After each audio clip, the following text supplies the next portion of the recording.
Okay, so this is Parshat Behaalotecha, and I'll begin with the Dvar Torah that the Rosh Hashiva of Herschel Schachter gave.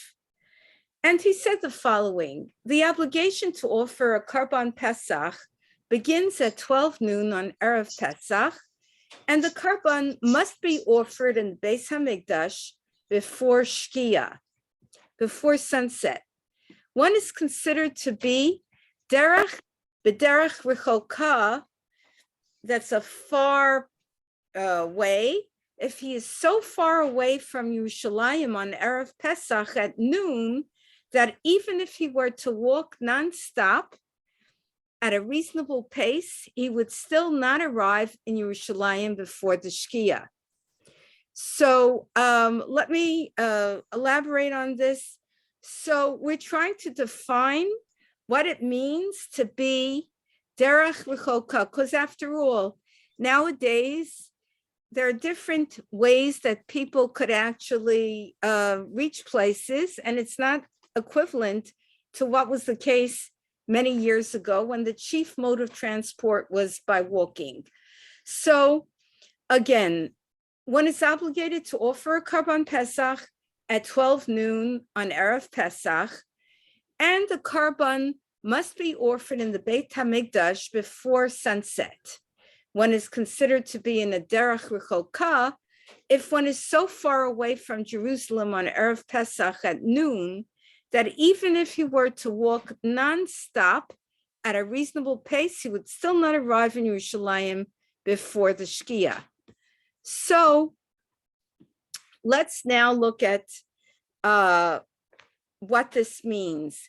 So he simply cannot halachically relate to Yerushalayim, even if he could travel by horse or car and easily arrive in Yerushalayim before Shkia. He is still considered to be b'derech rechoka, on a far path, from a far distance, is what it means. So let's look at the following situation and consider it. So even if he joined with others and, became a partner in someone else's Karban Pesach and managed to arrive before Shkia, he has still not fulfilled the mitzvah. Only one who is b'derech krova, in a near path, can become a partner in someone else's Karban Pesach and fulfill this mitzvah. All of those who are b'derech rechoka at noon, in a far path at noon on the 14th of Nisan, are obligated to bring a Karban Pesach Sheni 1 month later on the 14th of Iyar. After the passing of the Noda B'Yehuda, who was an esteemed commentator, a dispute developed among his close Talmidim, his close students, regarding the nature of this din, of this law. Why should derech rechoka be determined by the distance one can walk by foot to Yerushalayim? Was setting the requisite distance based on the pace of travel on foot built into the very definition of the halacha of derech rechoka? So they're questioning why we are measuring it by walking by foot. And therefore, how fast one could travel by other means was as an entirely irrelevant, or was travel only used as an example, since the average traveler in the days of the second Beis HaMikdash would travel by foot.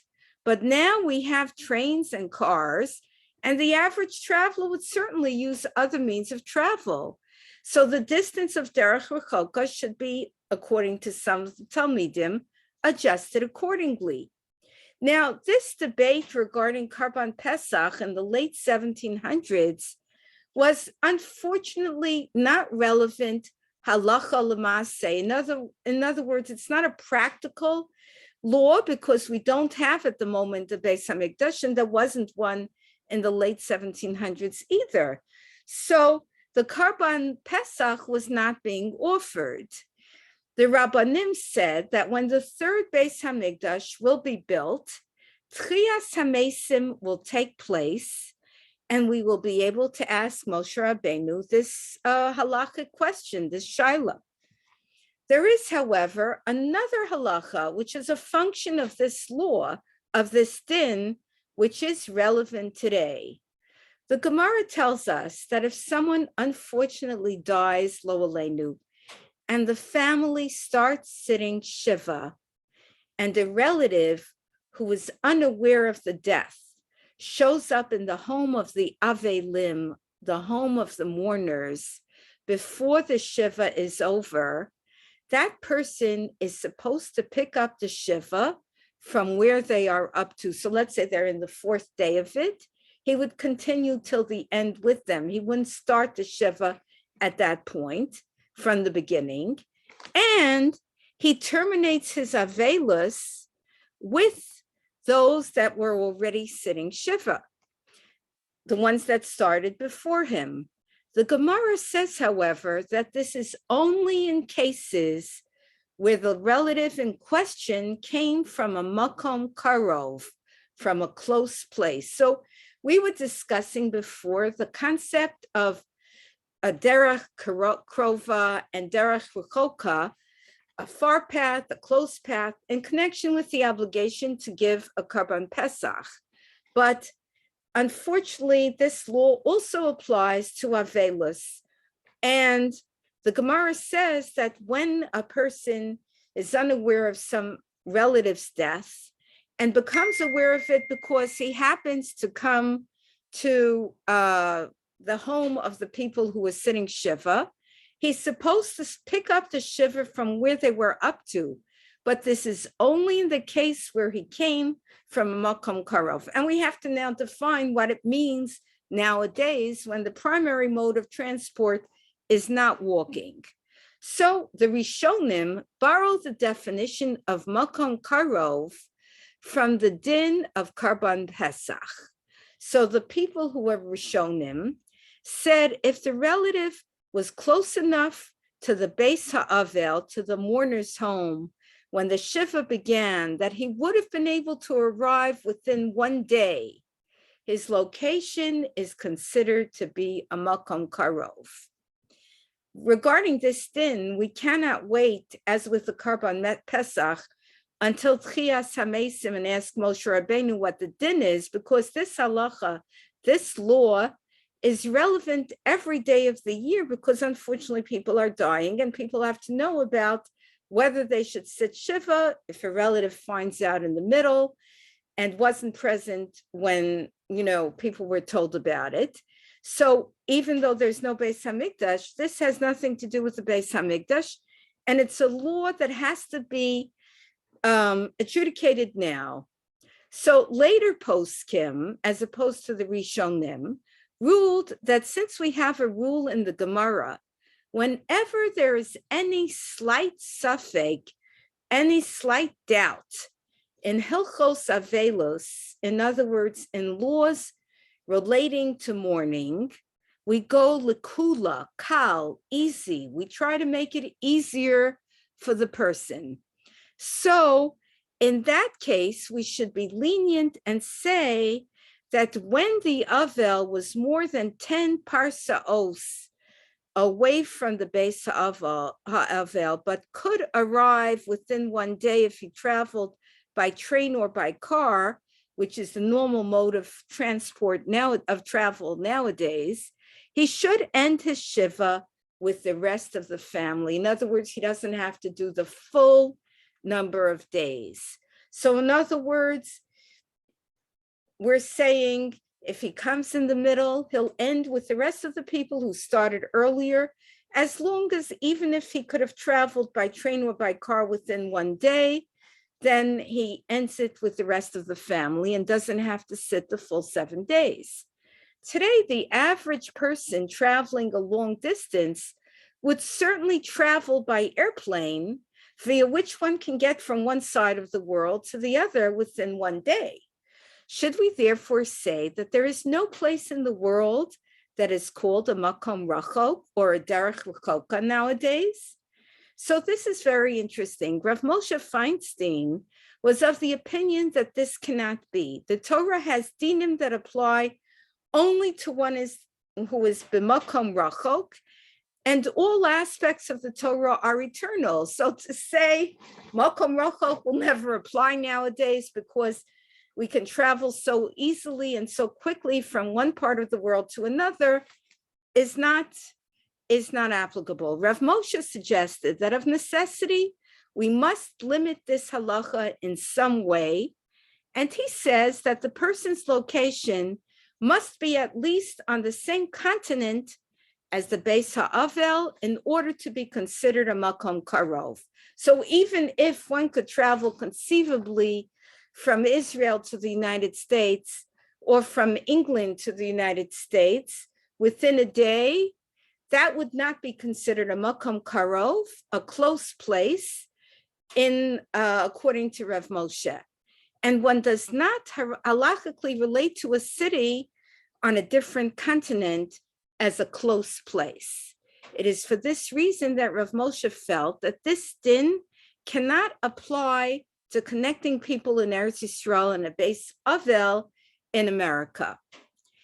Rav Yehuda Halevi lived in Europe when he declared, Libi b'mizrach ve'anochi b'sof ma'arav. But those of us who live in America are in a different continent. As such, even if one living in America feels that his heart is really b'mizrach in Eretz Yisrael,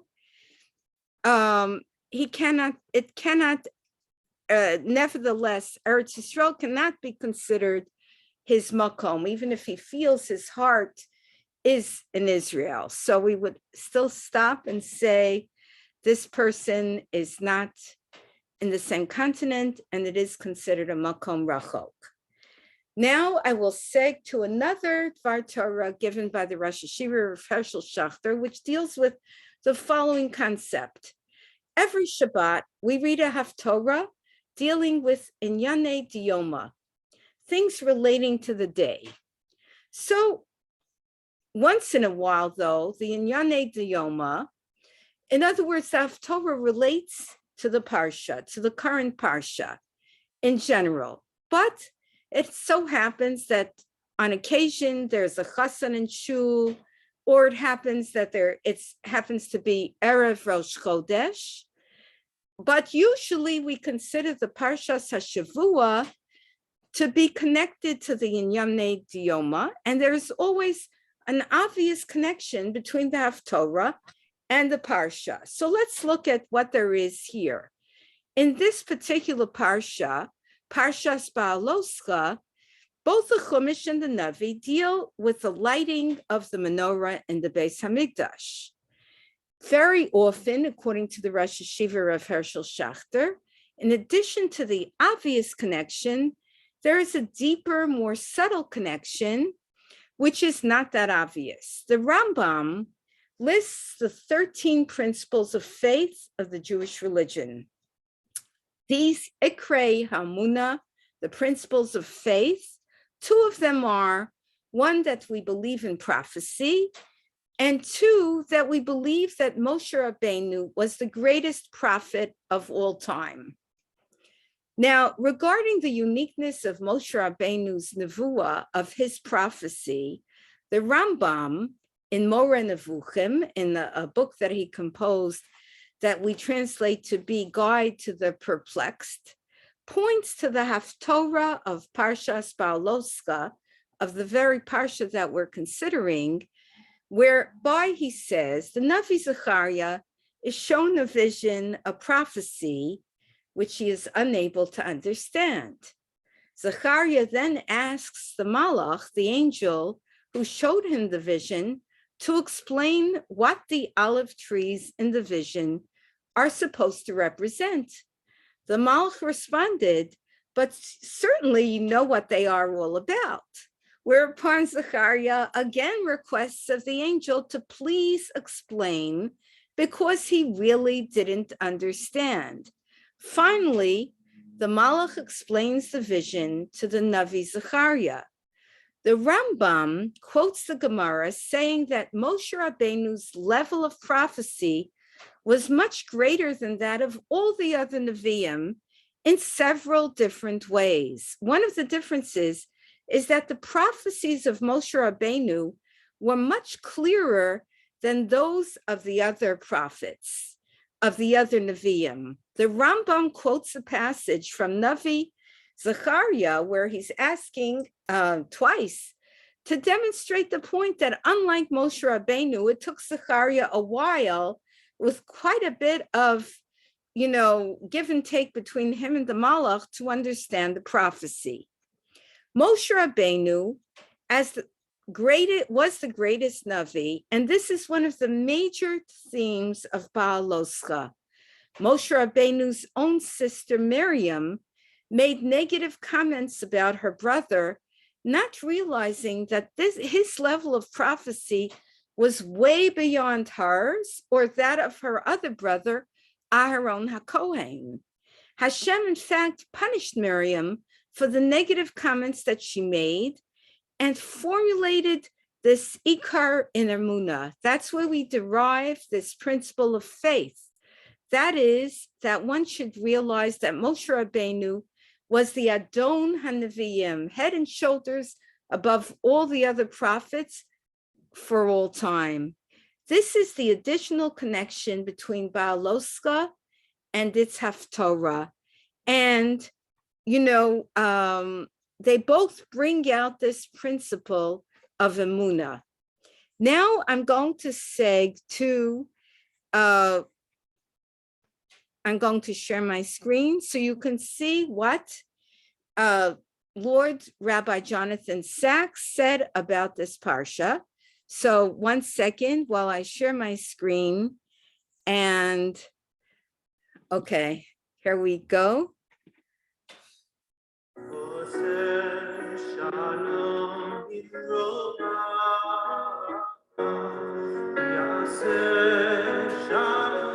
In this week's Parsha, Moses has a breakdown. It's the lowest emotional ebb of his entire career as a leader. Listen to his words to God. Why have you brought this trouble on your servant? What have I done to displease you that you put the burden of all these people on me? Did I conceive these people? Did I give them birth? I can't carry all these people by myself. The burden is too heavy for me. If this is how you are going to treat me, please go ahead and kill me if I've found favor in your eyes, and don't let me face my own ruin. Yet the cause seems utterly disproportionate to its effect. The people have done what they so often did before. They complain. They say, if only we had meat to eat. We remember the fish we ate in Egypt at no cost, and the cucumbers, the melons, the leeks, the onions, the garlic. But now we've lost our appetite. We never see anything but this manna. Now, this isn't the first time Moses had faced this kind of complaint. They'd done so before. There's several such instances in Sefer Shemot, in the book of Exodus, including one almost exactly similar about the food. If only we'd died by the Lord's hand in Egypt. There we sat around pots of meat and ate the food, all the food we wanted. But you have brought us out into this desert to starve this entire assembly to death. Now, on those earlier occasions, Moses didn't give expression to the kind of despair he speaks from here. Usually when leaders face repeated challenges, they grow stronger each time. They learn how to respond, how to cope. They develop resilience, a thick skin. They formulate survival strategies. Why then does Moses seem to do the opposite? Not just here, but throughout Sefer Bamidbar, the book of Numbers. In the chapters that follow, Moses seems to lack that unshakable determination he had in Sefer Shemot. At times, as in the episode of the spies, he seems surprisingly passive, leaving it to others to fight the battle. At others, he seems to lose control and become angry, something a leader should not do. Something has changed, but what? Why the breakdown, the burnout, the despair? A fascinating insight is provided by the innovative work of Professor Ronald Heifetz, co-founder and director of the Center for Public Leadership at the John F. Kennedy School at Harvard University. Heifetz distinguishes between two kinds of leadership challenge: technical challenge and adaptive challenge. A technical challenge is where you have a problem and somebody else has the solution. You're ill, you go to the doctor, he diagnoses your condition, and he prescribes a pill. All you have to do is follow instructions. Adaptive challenges are different. They arise when we are part of the problem. You're ill, you go to the doctor, and he tells you, I can give you a pill, but the truth is that you are going to have to change the way you live your life. You're overweight, out of condition, you sleep too little, and are exposed to far too much stress. Pills won't help you until you change the way you live. Adaptive leadership is called for when the world is changing, when circumstances are no longer what they once were, and what once worked works no longer. There's no quick fix, no pill, no simple following of instructions. We have to change. The leader on his or her own can't do it for us. The fundamental difference between Sefer Shemot and Sefer Bamidbar, between the books of Exodus and Numbers, is that in Exodus, Moses is called on to exercise technical leadership. The Israelites are enslaved. Well, God sends signs and wonders, 10 plagues, and the Israelites go free. They need to escape from Pharaoh's chariot. Moses lifts his staff and God divides the sea. They're hungry. God sends them manna from heaven. They're thirsty. God sends them water from a rock. When they have a problem, the leader, Moses, together with God, provides the solution. The people don't have to exert themselves at all, just follow instructions. That's technical leadership. In the book of Numbers, however, the equation has changed. The Israelites have completed the first part of their journey. They've left Egypt, they've reached Sinai, they've made a covenant with God. And now they're on their way to the promised land. Moses' role is now subtly but fundamentally different. Instead of providing technical leadership, he has to provide adaptive leadership. He has to get the people to change, to accept responsibility, to learn to do things themselves instead of relying on God to do things for them.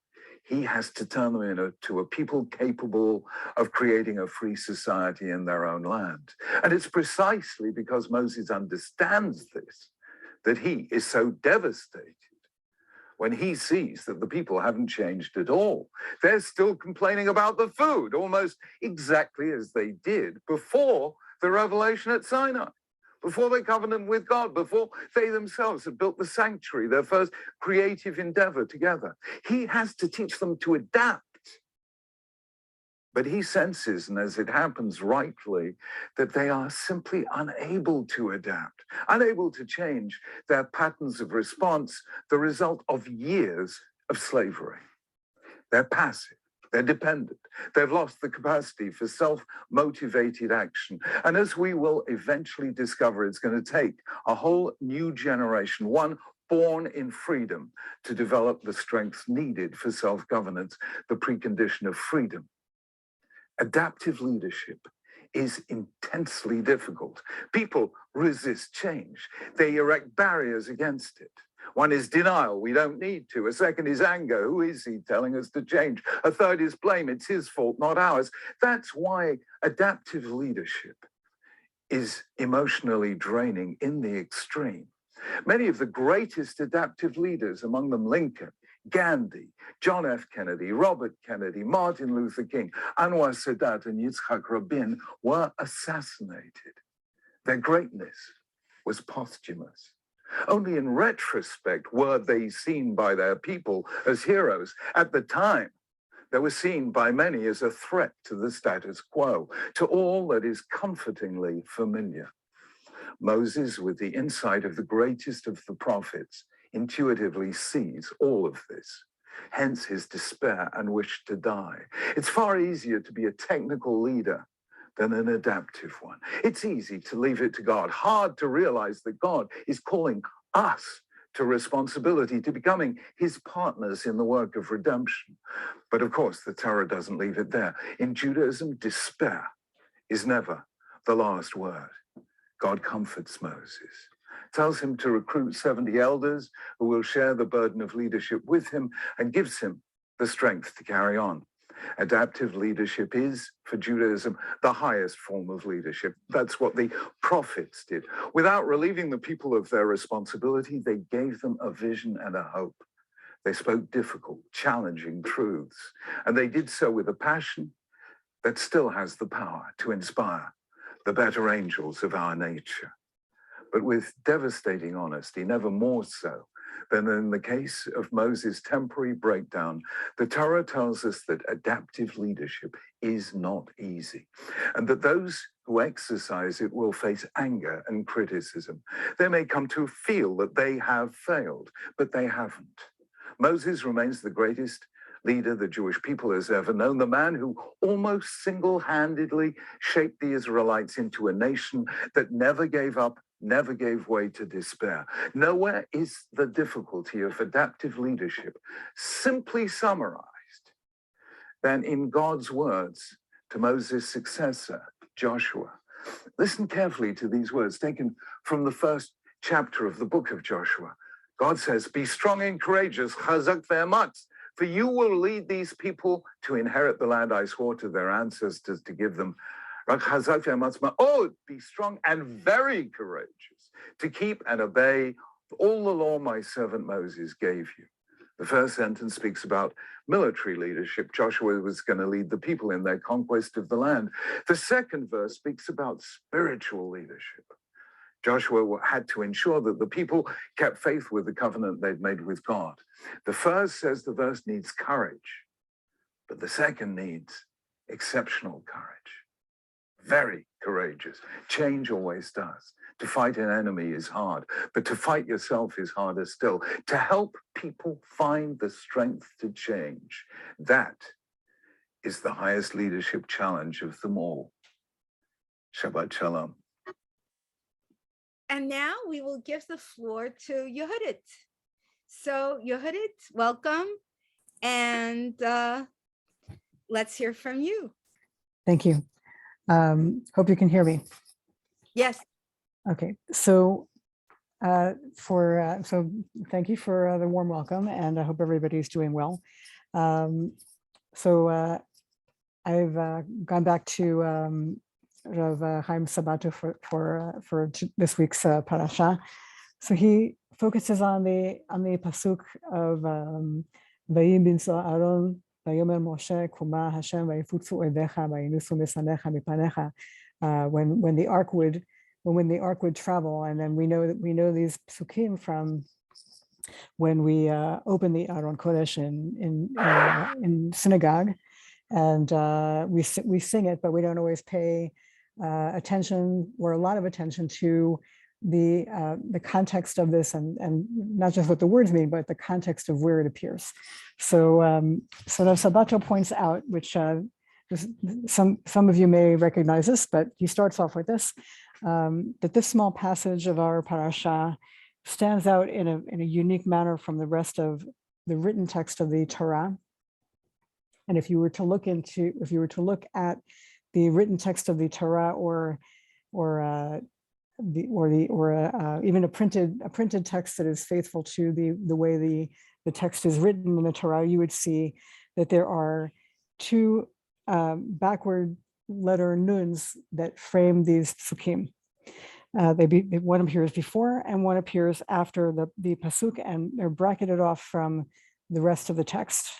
So the Talmud and Shabbat describes these two psukim as a separate sefer that provides separation between the narratives of two instances of when Bnei Israel were punished. The first account starts with they journeyed from Har Hashem, from the mountain of God, which Rav Chana ben Hanina explains as meaning that they turned away from following HaKadosh Baruch Hu. And then the second narrative starts that the people became complainers, and it was evil in the ears of Hakadosh Baruch Hu, and Hakadosh Baruch Hu heard, and his wrath flared. He became angry, and a fire of God burned against them, and it consumed at one end of the camp. So these examples are two particular things that Bnei Israel did that displeased Hakadosh Baruch Hu. So Rav Sabato asks, what is the second punishment? The fire of Tavera, a place which is named for the conflagration that took place there. And he specifically refers to the verse, a fire of God burned, Vativ'ar, derived from the same root of Bet Ayin Resh, meaning to burn against them. So what sin was this fire intended to punish? So the transgression that Bnei Israel did was that they became complainers, and just being a complainer was viewed as being as sinful. So why did Hakadosh Baruch Hu consider their complaining sinful? What exactly was their sin? What did they do? Complaining, complaining are people who complain, and you kind of, you don't listen to it anymore, and you think it's maybe not such a big deal, and but apparently this is considered very serious. So Ramban comments that when they left Har Sinai, which was located in a populated region, and entered the great and awesome wilderness in Sefer Devarim, described in Sefer Devarim, they became frightened and wondered, how are they going to manage to survive in such an inhospitable and perilous environment? So at Har Sinai, you may remember all of the descriptions of that Har Sinai had flowers and vegetation, etc. And now suddenly they have to go back into the wilderness, and they're afraid. So they felt that their distress justified their complaints. In other words, leaving this place, there's a reason. They didn't just complain for no reason. This is the reason. But rather than the consideration of Hakadosh Baruch Hu is different. So rather than express gratitude to Hakadosh Baruch Hu for all of his acts of kindness, meaning that Har Sinai was turned into what we would call an oasis with flowers and vegetation, etc. Rather than be grateful for that, they behave like people who are acting under duress and compulsion and murmuring and complaining about their condition. So they were not grateful for this chesed of Hakadosh Baruch Hu by complaining about, now we have to leave Har Sinai, now we're going into the wilderness. So that's the Ramban. So Rav Sabato continues that complaining itself is a sin, and a mood of grievance instead of joy and goodness of heart in appreciation of the kindness, the chesed of HaKadosh Baruch Hu, is a transgression in and of itself. Just as sin leads to sin, complaining leads to cravings.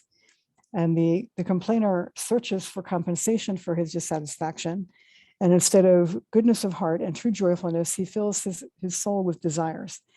And he points out, indeed, our parasha recounts that after the sin of complaining, Bnei Israel sins a third time with cravings. And I'm sure we're familiar with this. So the Chazal wrote that there was among them cultivated a craving that Bnei Israel wept once more. And they said, who will feed us meat? We remember the fish that we ate in Egypt that was free of charge. The cucumbers, melons, leeks, onions, and garlic, all of these things that, they were free, but of course, they left out the part where they were slaves, right? But now our soul is parched and there is nothing to anticipate but the man. So here, this is an amazing thing. They're being given the man, which tastes like everything, anything you could possibly imagine. And they belittle this gift from HaKadosh Baruch Hu on the one hand. And on the other hand, they're kind of have selective memory about what was going on in Egypt, and saying, well, this wonderful food in Egypt, we could have it whenever we wanted. It's really an amazing, quite an amazing description. So just after this third time, the Torah describes the man that Bnei Israel has criticized. So the man was like coriander seed, and its color was like the color of crystal, bidolach, which sometimes is translated as pearls. The people would would take a walk, leisurely walk, and gather it and grind it in a mill, or pound it in a mortar and cook it in a pot, or make it into cakes. And its taste was like the taste of dough kneaded with oil. So this is clearly something that's this, amazing thing. You don't have to exert any effort. It falls from heaven, and it tastes like this rich, amazing kind of food. And then, of course, the Midrash with its descriptions that it tasted like anything you wanted. So the Torah says the man tastes like a cake fried in honey. It could be baked or cooked. It fell around the camp from the heavens, and it did not require any human effort to get it. Just leisurely stroll. Our parasha enumerates more virtues of the man. It had a pleasing appearance, a round shape, a delicious taste. So why do Bnei Israel grumble? But now our soul is parched. There's nothing to anticipate but the man. We're bored. We're bored of this food. Ki'ilu, right? So later they call it insubstantial or tasteless food. So what is it about the man that that has this effect of parching the soul of Bnei Israel, despite this impressive description? The food descends around the camp by itself, and there's no requirement or any effort on the part of those who receive it, and it arrives in sufficient quantity to be consumed every day by everyone. So no one has more, no one has less. It arrives in sufficient quantity to be consumed. What is the quality that it has that they call it insubstantial food, and say that they've had enough of it? Why do they say that? So it has everything that one could ask of food. It appears every single day. It doesn't require toil. It appears in different forms. It has a pleasing shape and appearance. It's tasty, and it's distributed in sufficient quantities for everyone. The ultimate, as the expression goes, manna from heaven. So in our parasha, the Torah reveals the answer to this question. So the Erev Rab, the rabble that was among them, cultivated a craving. This man comes from heaven, so it represents the opposite of a craving. So the Mishnah in Avot says, who is wealthy, who he rejoices in his lot. One who rejoices in what he has will always be wealthy, for what he has always makes him happy. The man had only one flavor, but it could be transformed into all of the flavors in the world, and it satisfied a person's appetite because he was content with his lot and did not look for other flavors. He does not worry about tomorrow. He does not have to set any aside, and he does not have to work for it. Furthermore, the man is the food of angels, literally of the powerful. It even came from the heavens. So the man taught a person to be content with his lot and also to be wealthy in spirit. So this is what Rashi means when he says that the man left no waste. It involved no waste, quote unquote, meaning envy. In other words, if someone has something left over, someone could be envious that someone has some food left over, right? Because everyone received an equal portion. There was no waste of craving, because you can't crave more, because everybody had their fill and there was none left over. It was a simple food, no waste of accumulating possessions, for one could not leave it for the next day or collect it in the home. But a craving can never be satisfied. There's a saying that a person dies with only half of his desires fulfilled. The very definition of a craving is that it cannot be satisfied, meaning forever. As it says, his soul is never satisfied. If you give it one taste, it wants another.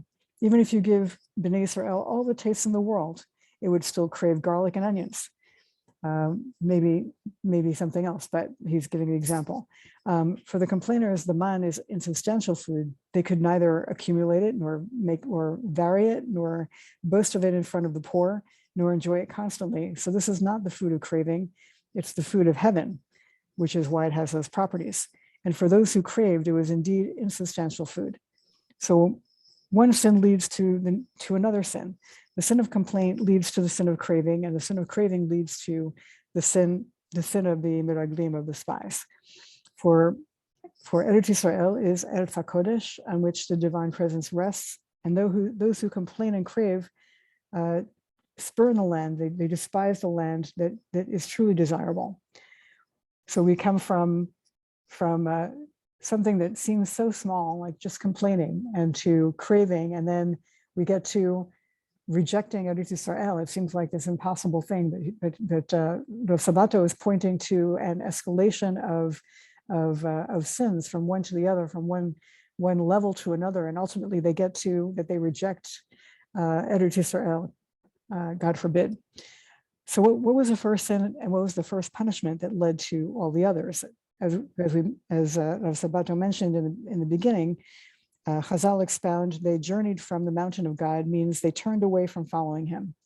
So Rashi says in the Sechet Shabbat, illustrates this point. When they left Had Hashem, it was as if they were like a child running away from school.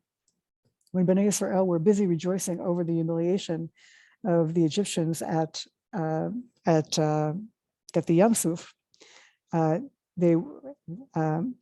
the expression used was that Moshe Rabbeinu caused them to journey. In other words, they weren't ready to leave, right? He caused them to journey, and just that they journeyed together with Moshe Rabbeinu.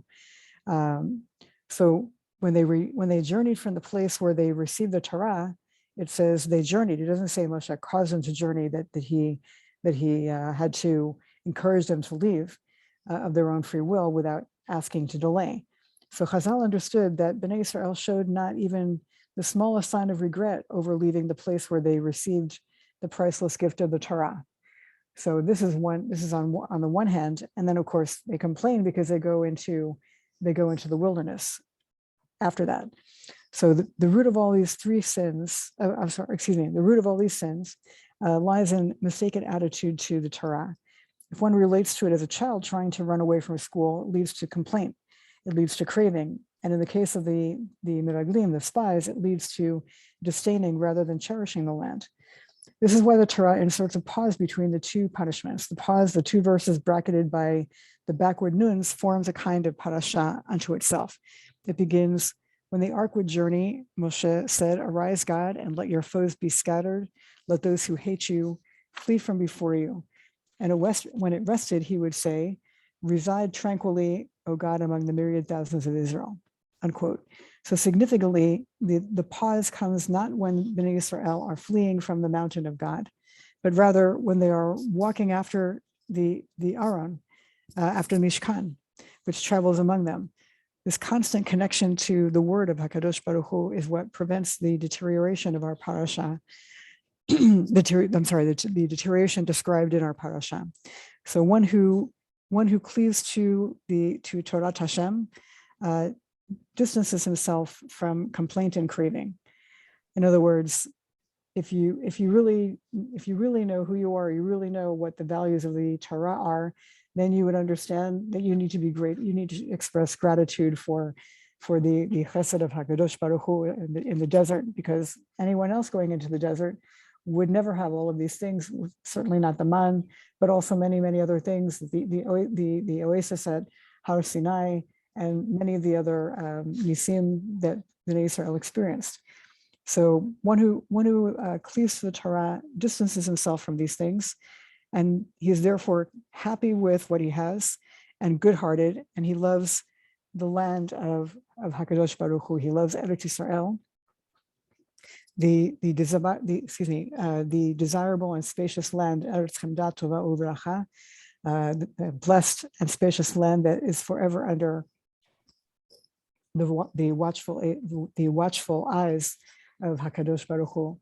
So Rav Sabato is explaining this escalation to make the point of centeredness, that if you are centered and you are understanding of where you should be and you should have a sense of gratitude for what you have, then you will have an understanding of how to keep yourself from sinning in these various fashions, and then the escalation of the sins to something much, much, much more serious, such as the Miraglim, which was rejecting the land of Israel. So this is certainly a lesson that I had not previously taken from the Parsha, and certainly appreciate the points that Rav Sabato pointed out. So thank you very much for listening. Oh, thank you. And Yasher Koach, you heard it. It was beautiful as usual. So thank you, and the divrei Torah that you give in the name of Rav Sabato are truly memorable. So this was no exception. Thank you very much. So if anyone has any comment they would like to make before I go to the next piece, please unmute yourselves. Otherwise, yes, shalom. All right, so Yehudit, first of all, thank you. And as long as you're mentioning the man, I have a theory. I'm not a Maimonidean, but if I were, Rambam didn't believe in any miracles that, miraculous miracles, let's call them that, things that weren't derech hateva. So if I were a Maimonidean, I would think that man is a fungus or a mushroom anyway. Because if you think about it, mushrooms pop up, not poisonous ones, clearly, we're not talking about those. They will pop up. They have a umami taste. And actually, different ones have different tastes. So it could taste like whatever you want. And having gone mushroom hunting in the past, I will tell you that if you pick mushrooms and leave them alone for too long, they get covered in maggots. They're also very high in protein. And it's a thought. I don't know, when you say that the Rambam didn't believe in miraculous miracles, I mean, he was a rationalist. He was an extreme rationalist. Yes, but obviously that was the hallmark of his thinking. But still, I mean, Kriyas Yam Suf was Kriyas Yam Suf. He believed in those miracles because they were God, God initiated miracles. And yes, but God also kept them down to a minimum as much as possible. And there's no reason not to think that it couldn't have been a fungus. Well, a fungus doesn't really adapt to any taste whatsoever. I mean, you think of tofu. Different funguses have different tastes. Right. Tofu has no taste. Tofu. Some mushrooms have no taste until you cook them. But you can't make mushroom resemble a steak. I mean, we don't know what man looked like. We just know what it tasted like. Right, and it didn't taste like a mushroom doesn't taste like any food that you could think of. Mushrooms, some of them are very, very umami, which a steak is. Okay, well, you know what? It's a thought, no. I plead ignorance then. So do I, because none of us have actually tasted them on, but I look forward to the time when we all do. Okay, on that thought, I was just going to add, so there is a description of what it looked like. As I said, it looked like pearls. It looked like it was round. So there are, so first of all, it would be miraculous if a mushroom popped up in the middle of the desert. That would be miraculous, but because mushrooms need more moisture, right? But in any case, I haven't seen something from Rambam, and that was, he didn't get into the description of the man according to Rambam in this particular drasha of his, but I guess the point is more, when you say rational, they had food and they had food, and they didn't have to go looking for it. They didn't have to go foraging for mushrooms like we would normally have to do, right? So the fact that they had food that just popped up, around the camp, and then it just disappeared at the end of the day, sure, on a schedule, absolutely, an amazing thing, yeah. Absolutely, and what you're saying can fit in quite well with fungus. It can pop up in the middle of nowhere, and it will disappear in a very short while. And some mushrooms are round, some of them are white, some of them look like brains, some of them look like jelly. Well, it's a theory, but as Yehudit said, it still requires some moisture. Would fungi pop up in the desert? There is plenty of moisture in the desert. If you ever get stuck in a desert, there's a little Boy Scout trick that you would have to do. Dig a hole, put a piece of plastic sheeting in it. You go down not even a foot, and there's plenty of moisture under the sand. Oh, thanks for letting me know. I hope I'm not in that situation, but I appreciate it's always good to have these, diverse bits of knowledge. So on that note, thank you, Shalom, for your contribution. Thank you, Yehudit. And yeah, thank you, Yehudit. And now I will share my screen and we will hear something of Rabbi Joel Finkelstein on this Parsha. So, which is very interesting. At least I found it interesting. From Anshe Svar Beth El Emeth Congregation, it's time to take 10 minutes for Torah with Rabbi Joel Finkelstein. Welcome to our discussion of Parshat Behaalotecha, the bloodless war. We have in our Parsha magnificent description, build-up of the marching forward of the Jewish people to conquer the land of Israel. How was it envisioned that the Jewish people would conquer the land of Israel? Well, Moshe says, even to Aaron, as the ark would travel, the cloud would lift, the people would march forward, and Moshe said, Kum Hashem, rise up, O God. May your enemies disperse. May your enemies of the Jewish people who are the enemies of God, let them run away from you, God, as the Jewish people march forward.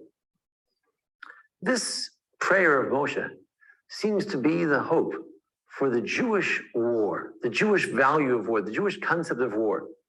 When Jews are to inherit the land of Israel, that which was promised them by God. When the Jews are to displace those who, according to Leviticus, who were sinful and therefore did not merit to continue to live in the land, his vision was that the Jewish people would march forward and the enemy would simply disperse. This vision, this hope is expressed in a promise as part of the covenant with God. In Parshat Behaalotecha, there we learn that if indeed, if the Jews will walk in the ways of God's commandments, then what happens? You will chase your enemy, and they will fall in front of you. 5 will chase 100. And 100 of you can chase 10,000. And the enemies will simply fall in front of you. If we look in Tanakh and we ask, did this ever play out? Did the Jews ever win in this sort of way? We know the famous story of Jericho, the very first battle, emblematic of how things were supposed to be, had the Jews not sinned with Achan they took from the spoils. But there in Jericho, enemies dispersed, the walls crumbled, and the enemy was terrified as we came through. I'd like to look at some other cases as well, where we see that this vision of Moshe and the vision of the covenant with God in Behaalotecha was played out in Jewish history. If we look in the prophet Shmuel, Shmuel was an idyllic leader, a leader who was a man of God, prophet, and also a leader of Israel. So what did he do? He offered an offering, a sacrifice, which is a form of prayer. He called out, he screamed out to God on behalf of the Jewish people. God answered him. As Shmuel offered the offering,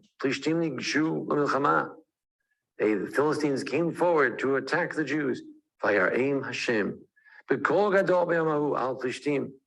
A great voice, a great thunder came forward from God. It confused the enemy. They fell in front of the Jewish people. There we have Shmuel fighting an idyllic war. David, a little less so.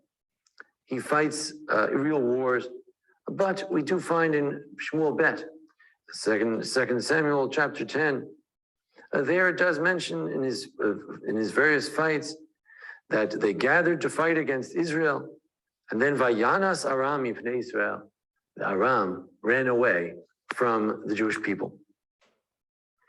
In the book of Kings, the great Sancherib, who boasted of conquering all the cities and all the city-states and all of the countries around the Middle East.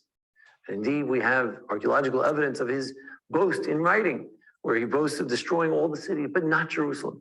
Jerusalem he could not destroy, because that night, when King Hezekiah prayed to God, it was promised that God would save him, and indeed, an angel came out, Vayach Machaneh Ashur Me'ashmonim the angel came and fought for us.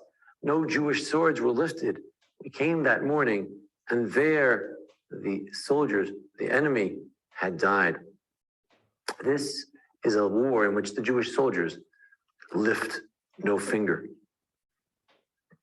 What about in the end of days? What is the vision of what will happen in the end of days? We have in the Tehillim, Psalm of Monday, nations of the world come to Jerusalem, according to one interpretation. And what happens when they get there in Jerusalem? They are just shocked, they are awestruck by Jerusalem. Chapter 48. They tremble there like a woman in labor. It breaks the boats, their fear, just looking at Jerusalem, just the awesomeness of Jerusalem breaks their boats, it attacks them. They break down as they see the Jewish grandeur, the godly grandeur of Jerusalem. What about in the end of days? What's the vision in the end of days? Are the Jews going to have to kill their enemies? No. In the end of days, enemies are going to come and attack a peace-loving Jewish people who are sitting on their land. And then, V'rashumi panai, there'll be this tremendous earthquake, this tremendous noise, and everybody, the animals, everyone will be terrified. And then they will be attacked. The enemy will fall. Chapter 38 in Yechezkel, or in Zechariah, chapter 14. This will be the plague which God will inflict on those who come to attack Jerusalem. Their skin will fall, and their eyes will fall in their sockets. Their tongue will cling to their palate. On that day, the confusion of the horses will be great, and no one will know what to do. The idea of the Jewish victory is not one in which a Jewish soldier lifts a sword against the enemy. The idea of the Jewish victory is the Jewish people find their rightful place in the land of Israel.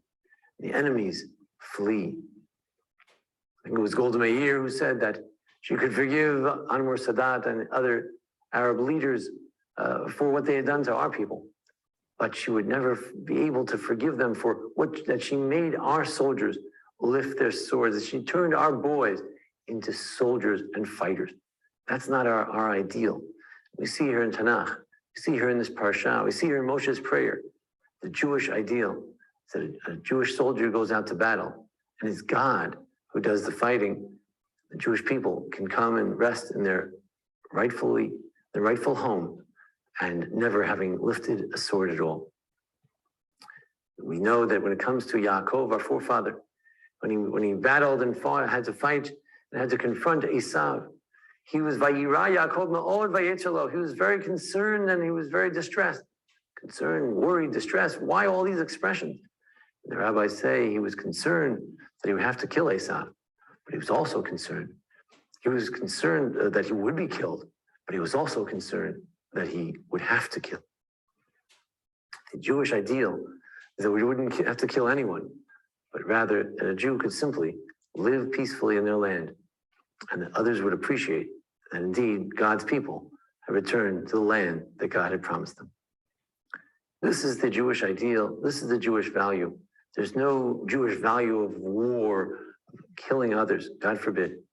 The idea is the Jewish people can simply come to their place. But God gave us a strange mission in life, and that is to always be those who come from somewhere else. Abraham came from somewhere else to come to the land of Israel, to be a stranger in a foreign land. The Jews came from Egypt to come, and they had to conquer the land of Israel. After 2,000 years, you have to come back. Many Jews had continuously lived there, but many of us came back after 2,000 years and had to come into a place. And people accuse us of being listim, we're stealing the land. It's very simple. It's not our idea to displace anyone. It's not our idea to kill anyone, God forbid. Our idea is simply to come home. And as we come home, we would hope that the nations of the world would stand back and say, wow, God's word is being fulfilled after 2,000 years. Make way for the Jewish people. Make way for a people who are finally coming home. Thank you for joining us here at the Anshe Sfar Behaalotecha congregation. for our discussion of Parshat Behaalotecha. Join us each week here as we discuss our Parsha, and you can look at our archives of previous years as well. Thank you, Jason Lefkowitz, for making today's presentation possible. And thank you for joining us here at the Anshe Sfard Beth El Emet congregation here in Memphis, Tennessee. Thank you. And thank you all for joining, and Yehudet for your Dvar Torah, and Shalom for your comments, and the rest of the participants. And same time. Thank you, Rebecca. And thank you for arranging this Oh, and for your words of wisdom too. Oh, thank you. I'm only bringing in general divrei Torah of other people who are Gedolim. So see you, Thank you. same channel next week, God willing. Take care. Be